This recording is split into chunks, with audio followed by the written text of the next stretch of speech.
Nos acompaña esta noche Alfredo Torres, el director de Ipsos Apoyo. Ayer El Comercio publicó la última encuesta de Ipsos, que pues, se ha hecho en Lima, en una gran parte, para preguntar sobre la revocatoria a la alcaldesa Susana Villarán, y también a nivel nacional, para medir, entre otras cosas, la popularidad del presidente Ollantaytamala. Bienvenido, Alfredo. ¿Cómo estás? Gracias por acompañarnos.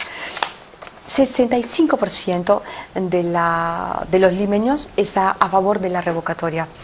Y yo quiero preguntarte cómo es posible que un proceso así tenga tanta ventaja cuando no tiene un rostro, cuando nadie hace la publicidad del sí, ¿no es cierto? Cuando no se ha visto realmente la verdadera cara de quien en todo caso, pues, o a quién seguir. Claro. ¿Cómo es posible que eso esté pasando? Bueno, la revocatoria es un proceso de voto de rechazo, ¿no? Hemos encontrado en la encuesta una gran correlación con la aprobación-desaprobación de, en este caso, la alcaldesa de Lima. Como a ella solo la está aprobando el 25% de la población, entonces no debe sorprendernos que la gran mayoría, en este caso el 65%, quieren revocarla. Para la mayor parte de la población, si no trabaja, si es ineficiente, otro dato de la encuesta, no hay que ser corrupto para ser revocado, basta con ser ineficiente, entonces debe ser cambiado. Claro, pero digamos, la lógica de la política es antropomorfa, ¿no es cierto? Tiene un rostro, hasta un olor. Y si es que en este caso no tiene cara, es probable que haya un va contra toda la experiencia de la ¿no? opinión pública, de la medición de la opinión pública, ¿o no? Claro, yo diría que sí existe un rostro, ¿no? Es el rostro del alcalde anterior, Luis Castañeda, que terminó con altos niveles de aprobación y que en las encuestas que se han empezado a hacer, no la nuestra, pero en fin, la de CPI, que también se ve publicada el día de hoy, aparece como el más probable ganador de una eventual elección que se haría, ¿no? De ser ella revocada, ¿no? Entonces, sí existe implícitamente ese referente, ese elemento de contraste, ¿no? Y la gente lo percibe, pero se ha tratado de vender mal. A ver, la mayoría de la prensa está en contra de la revocatoria. La mayoría de los periodistas, sobre todo los que hacen opinión, análisis, están en contra de la revocatoria. La mayoría de las élites en general, ¿no? Yo diría que la mayor parte de los políticos conocidos, desde Bedoya hasta Díaz Canseco, la mayor parte de los empresarios que han declarado públicamente están en contra de la revocatoria. Esa es una desconexión también bien importante de la que vamos a hablar, pero la prensa no está a favor de la revocatoria, la mayoría de la prensa, eso está muy claro, sobre todo se mide con la televisión, la radio, ¿verdad? Sin embargo, quien ha mantenido vivo el tema de la revocatoria han sido los simpatizantes de Susana Villarán y la propia Susana Villarán. O sea, ¿no es ella la primera propagandista a favor del sí? ¿En qué sentido? Porque es un tema que pudo haber sido soslayado, porque la prensa no ha estado a favor. Pero lo que la prensa ha cubierto ha sido más bien las noticias tratando de contrarrestar la revocatoria. Es decir, se ha involucrado a uno de los revocadores en una serie de eventos, se ha sospechado en voz alta sobre el financiamiento, y se ha llegado a decir que algunos políticos, tales y cuales, incluido Castañeda, por ejemplo, estaban detrás. Que terminan siendo cosas contra el sentido común. O sea, es absolutamente impensable que los simpatizantes estén detrás de la revocatoria. Los que están detrás de la revocatoria son los que no son simpatizantes, precisamente los adversarios, ¿no es cierto? Entonces, ¿quién ha mantenido el tema vivo? ¿Los simpatizantes de Susana Villarán o no, yo creo que el proceso de revocatoria se venía de todas maneras, en la medida que consiguieron las firmas y consiguieron que el jurado acepte las firmas y pusiera la fecha, y frente a eso la estrategia que hasta el momento ha venido siguiendo el equipo de Villarán es presentar el tema como corrupción, honestidad, ¿no es cierto? Entonces, como que detrás de la revocatoria, del proceso de revocatoria, están los corruptos y ellos son los honestos. Lo que revelan las encuestas es que son insuficientes. La gente no está juzgando la honestidad de Susana Villarán, no les parece que eso sea mérito suficiente para continuar en la alcaldía, y lo que van a juzgar en el día de la votación es su capacidad para ejercer bien el cargo, ¿no? O sea, es la eficiencia. Es la eficiencia lo que está pesando más en este momento. Y entonces podemos ir a esa desconexión de la que hablábamos hace unos segundos. Las élites, dices tú, la política, la empresarial, la intelectual incluso, están a favor de que ella se quede, de que termine su mandato. Y los sectores populares están en contra. Y bueno, si la cosa va a ser así, evidentemente va a ganar la revocatoria. Pero vamos a ver todavía qué pasa. Eso nunca se termina de saber 4 meses antes en el Perú, ¿verdad? Pero, ¿cómo lo interpretas? ¿Cómo lo lees tú? Hay una sociedad que está diciendo, una gran cantidad, una mayoría que está diciéndoles a las élites, oigan, lo que a ustedes les parece bien, a nosotros nos está perjudicando, porque estamos viviendo en un momento en el que hay dinero y entonces esta ciudad que tiene 9 millones de personas debería ser diferente, pero no es diferente. Nadie invierte realmente en educación, en infraestructura, en seguridad. Y son los temas que a nosotros nos importan, y la autoridad que tenemos está hablando de un tema de la década anterior, no corrupción. No, está hablando también de otros 2 temas que yo creo que son los que hoy día rescatan las élites, que es el ordenamiento del transporte, el ordenamiento del comercio ambulatorio, que son, del comercio mayorista, que son 2 temas que tienen que ver también con este conflicto entre la formalidad y la informalidad.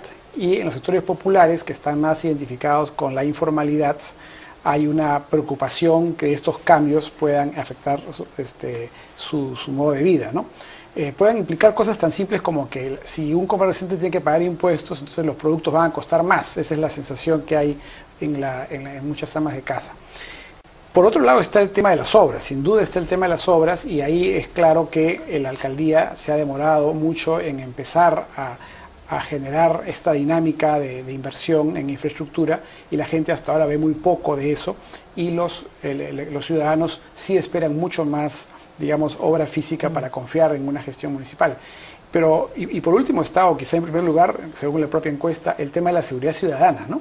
La gente sí está muy preocupada por los problemas de la delincuencia común en la ciudad, y si bien eso no es responsabilidad plena de la municipalidad, de la alcaldía de Lima, está claro que la población no ha visto de parte de la alcaldesa un compromiso suficiente en este campo, ¿no? Entonces por eso también la están castigando.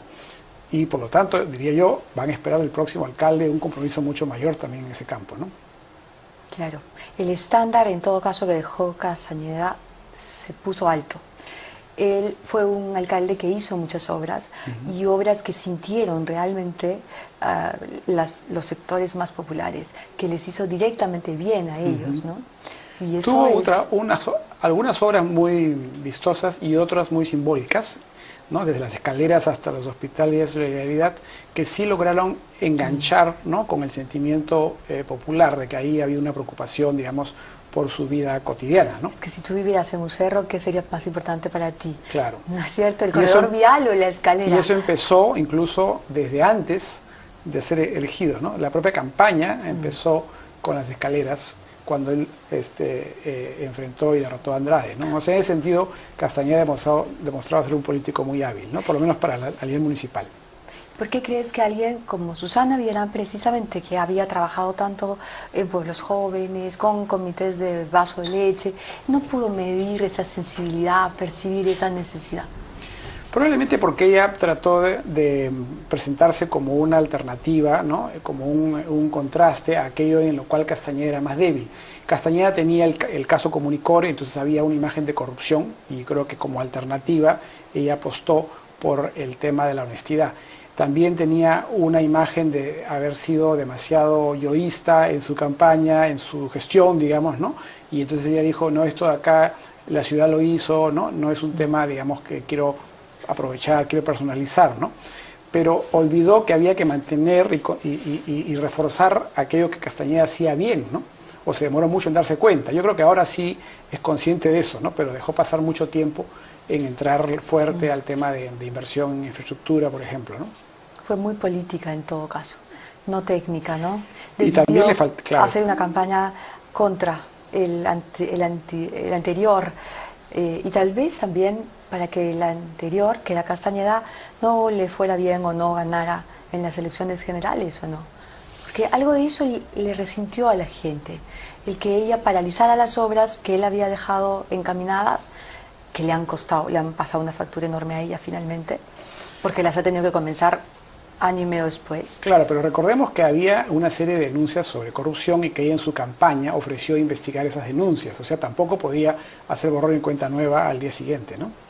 Claro, eso es verdad. Vamos a ver algunas de las cifras para que nos expliques algunos detalles. Por favor, señor director, hemos seleccionado algunos de los cuadros de Ipsos. Bueno, este es el de la aprobación.